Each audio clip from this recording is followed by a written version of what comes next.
My name is Seth Leopold. I'm an associate professor in the Department of Orthopaedics and Sports Medicine at the University of Washington Medical Center. I practice at the Bone and Joint Center on Roosevelt and at the Eastside Specialty Center in Bellevue. I'm an arthritis surgeon, which means I take care of patients who have arthritis in the hip and the knee. And most of the operations that I do are joint replacements on those joints, so total hip replacements and total knee replacements and variations on those operations.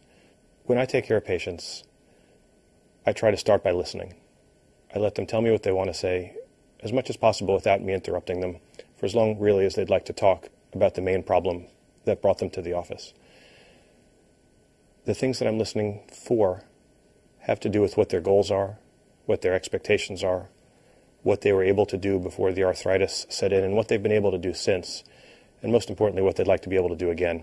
The best thing about my job is that the joys that I get can come from any of a number of different directions. On a particular day, I can have just a fantastic encounter with a patient where we've been working hard together on a surgical problem, getting them through an operation and the aftercare, and have them come back with a successful result. It really gives me a charge like almost nothing else. The biggest change in my practice over the past several years hasn't been a new implant or a new anesthetic technique, but a series of new surgical approaches that have allowed me to get into the knee joint with less trauma to that joint. What this translates to is what patients are calling minimally invasive total knee replacement. And what it means to a patient is that the recovery may be much less than what it used to be through the more traditional approaches that I was using.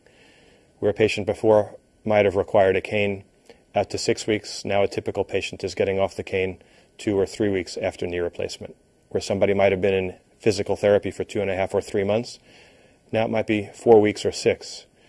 Patients are back at work sooner, the postoperative pain is less, and the recovery seems to me to be quicker. And it's been tremendously satisfying to see that evolution in surgical technique.